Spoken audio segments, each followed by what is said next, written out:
Right, hi class. Welcome back. This is week 2 in our comparative religions course. Week 1 was a bit of a challenge, and I'll be the first to admit that. I know it's nothing that I could have foreseen, I would argue, but we certainly had a couple hiccups in terms of technology and getting access to the textbook.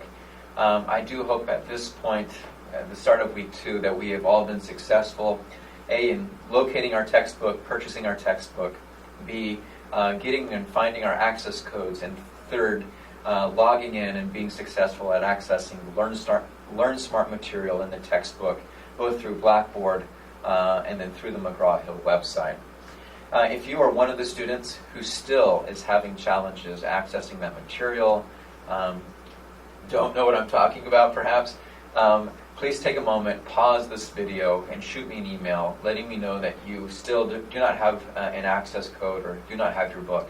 It's imperative to your success in this class in order to understand the materials, but as well as to your grade, that we get this solved as soon as possible so that you have the same opportunities for learning and assessment as the rest of your colleagues. So again, if you still cannot get access to your materials, please pause this video and shoot me an email, brantellsworth@centralpenn.edu, and then we can find a way of talking one-on-one so I can provide you with that personalized touch to make sure that you get everything that you need.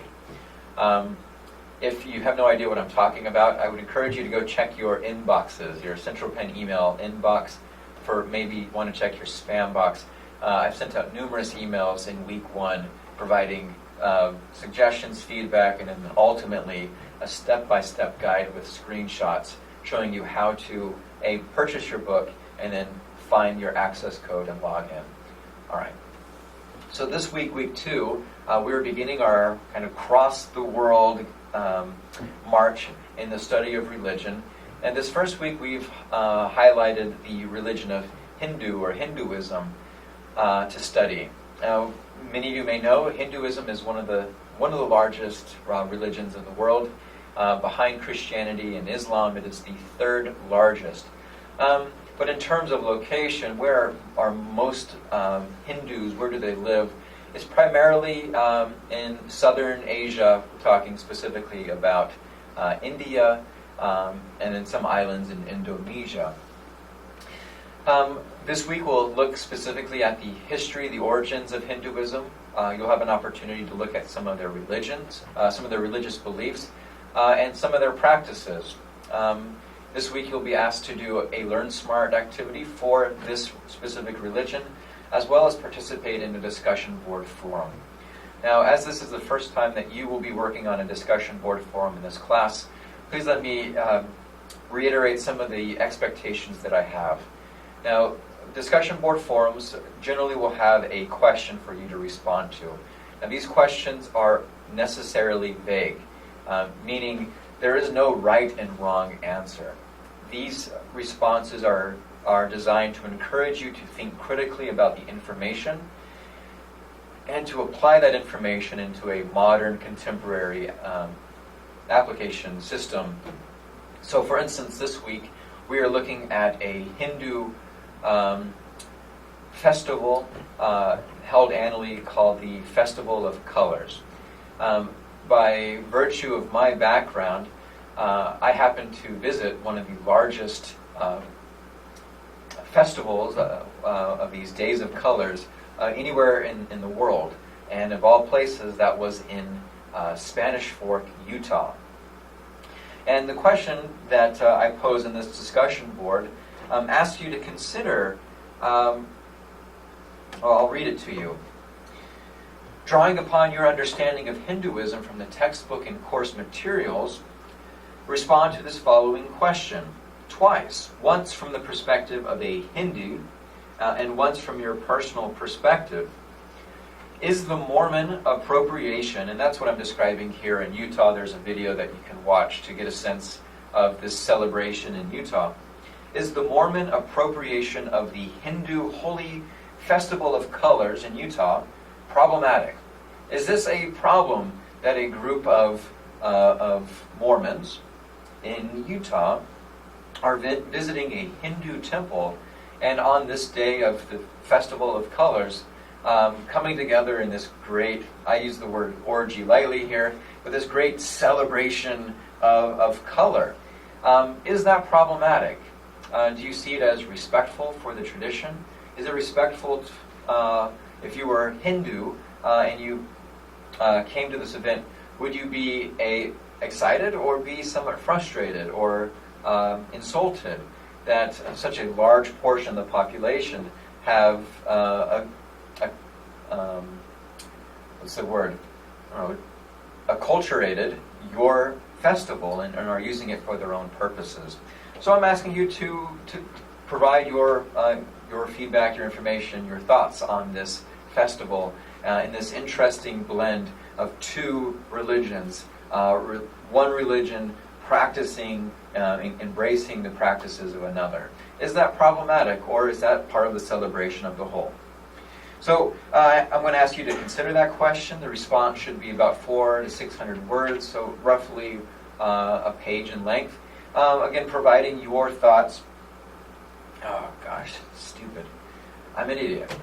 This is your writing assignment, not your discussion board. Okay, I'm not going to redo this. Scratch what I just said. That is for your writing assignment. That is not your discussion board. Your discussion board question asks you to consider the caste system in Hinduism and to consider whether or not it is right or wrong. All right. But I'm already 7 minutes into this video, so I'm not recycling this. Anyways, respond to your discussion board question as posed on the website. Answer it. It looks like I'm asking for anything more than 100, 150 words. But please shoot for around 200 to 300. And that's due by Wednesdays. On Friday, on Thursday, Friday, Saturday, or Sunday, I'll encourage you to come back into this discussion board forum and to respond to 2 of your classmates. Now, my goal here isn't to measure how many times you respond. I expect at a minimum that you provide 2 responses to your classmates. But what I'm really looking for is your engagement with their ideas. The purpose of a discussion board is to create community, but is to critically think and analyze information. What I do not want, and let me be perfectly clear, what I do not want is for a bunch of responses that say, "Great job, man. What an awesome response. This is beautifully written. Wow, I love your use of language." Your job is not to assess the quality of the previous student's discussion board response. That is my responsibility. Your job is to engage with the idea of the student. So say the student says, "Yeah, I think the caste system is great. In fact, I think we in America should have a caste system. I'm all for the division between the rich and the poor." Maybe you're like, "Wow, that sounds an awfully lot like the Democratic platform this past election season. I think that's what Bernie Sanders was talking about, and finding ways of bridging this gap. Maybe we actually live in a caste system." And so maybe your response to your classmate who says, "Yeah, I think this would be great," would be like, "I think Bernie Sanders in the 2016 election said something very similar to that. And in fact, here's a quote from what he said, and I like this or I disagree with this for these reasons," right? That is a way for you to engage critically with that information, with that student. And then student, once you've been responded to, I encourage you to go back, see what your critics are saying, and respond back. This is a way to establish a community. Now, over the course of the term, you'll get to know each other better. You'll get to know who writes of high quality and who doesn't, who provides meaningful feedback and who doesn't. But for right now, I encourage you to do your best. Respond as frequently as you can, as time permits, and do so using your critical thinking skills. All right. I feel as if I've done a good job of explaining that discussion board. So I'm going to move on and talk briefly about an opportunity that I'm expecting for you to take this term, and that is to go out into your community, wherever you live, and attend some of the religious events, practices, rituals of these different religious groups. I have done some legwork here. This first week, as we're looking at Hinduism, I searched for the nearest Hindu temple to where we are here at Central Penn College. It just so happens that the nearest temple is in New Cumberland, Pennsylvania. I've reached out to the president of that temple and have received permission for students to go. You can go to their calendar, and I'll provide this information in our readings.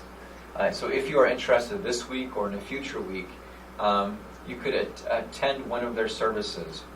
They have them on Saturdays and on Sundays, and there's also events held during the week. So according to your ability to get out and what your schedule is like, this might be a wonderful opportunity for you to take what you've learned and go and see it in practice.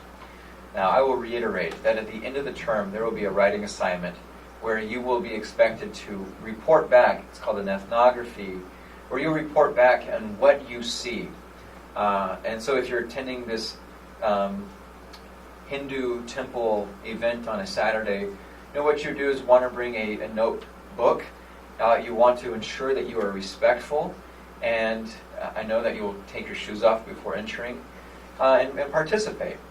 Again, my job here is not to convert you to any of these religious traditions, but to help you experience them. And there's no better way to experience them than going and worshiping with them. So I would encourage you to go and watch what you do. Describe the events. Describe the way that people are acting. Describe what they are saying. And what we'll want to do is create an ethnography report on what you are witnessing. I'll provide more feedback or more information about this when I write the assignment prop and make that available to you. But keep that in mind. All right, as always, if you have any questions about this week's materials, our assignments, our readings, or just questions in general about life, about religion, please do not hesitate to email me. Again, my email address is brantellsworth@centralpenn.edu. I have office hours here at the Summerdale campus. All my classes this term are online, so I do not meet with any of my students, which has been very hard. So please make use of me. Reach out to me. Let me know if you have questions or concerns or insights or that you're confused. And I'd love to be able to work with you one-on-one. So please don't hesitate to do that. I wish you the best of luck this week as we begin our study of world religions. Thank you. We'll talk to you next week. Bye.